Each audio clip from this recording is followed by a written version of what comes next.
du Père et du Fils et du Saint-Esprit. Ô Seigneur, envoie ton esprit qui renouvelle la face de la terre. Évangile de Jésus-Christ selon saint Luc. Au 6e mois d'Élisabeth, l'ange Gabriel fut envoyé par Dieu dans une ville de Galilée appelée Nazareth à une jeune fille vierge accordée en mariage à un homme de la maison de David appelé Joseph. Et le nom de la jeune fille était Marie. L'ange entra chez elle et dit, « Je te salue, comblée de grâce, le Seigneur est avec toi. » À cette parole, elle fut toute bouleversée et elle se demandait ce que pouvait signifier cette salutation. L'ange lui dit alors, « Sois sans crainte, Marie, car tu as trouvé grâce auprès de Dieu. Voici que tu vas concevoir et enfanter un fils, tu lui donneras le nom de Jésus. Il sera grand, il sera appelé Fils du Très-Haut. Le Seigneur Dieu lui donnera le trône de David, son père. Il régnera pour toujours sur la maison de Jacob et son règne n'aura pas de fin. » Marie dit à l'ange, « Comment cela va-t-il se faire puisque je ne connais pas d'homme ?» L'ange lui répondit, « L'Esprit Saint viendra sur toi et la puissance du Très-Haut te prendra sous son ombre. C'est pourquoi celui qui va naître sera saint, il sera appelé Fils de Dieu.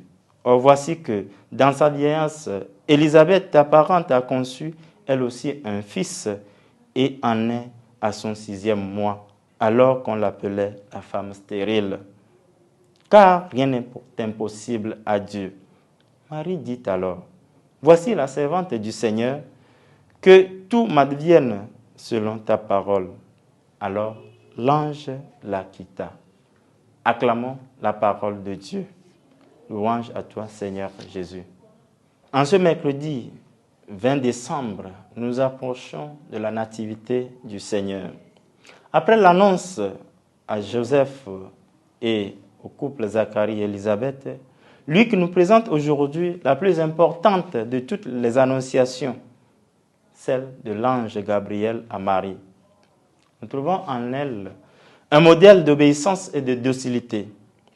Marie fait entrer Dieu dans l'histoire de notre monde, par elle le Verbe s'est fait chair.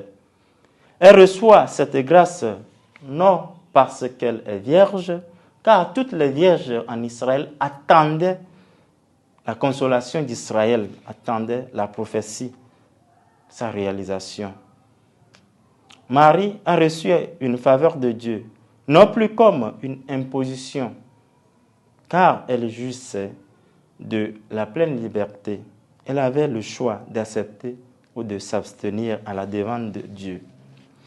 Mais Marie, dans sa docilité, fait confiance à Dieu et pose un acte de foi par son oui. Marie nous inscrit à l'école de la foi qui cherche Dieu, l'intelligence de la foi. À l'annonce de l'ange, elle cherche une explication. À cœur ouvert, elle s'interroge sur la faisabilité. Comment cela va-t-il se faire? Une sorte de demande d'éclairage. Marie nous apprend l'intelligence de la foi ouverte qui cherche Dieu. Aujourd'hui, nous sommes appelés à imiter les vertus de Marie. L'obéissance à Dieu dans toutes nos entreprises, l'écoute attentive de la voix de Dieu dans sa parole, dans les corrections fraternelles, dans les orientations et conseils d'un frère ou un ami.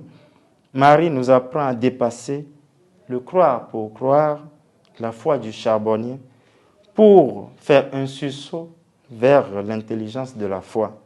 La foi qui cherche à comprendre. Donne-nous, Seigneur, de comprendre tes desseins dans notre vie, aujourd'hui et pour les siècles des siècles. Amen.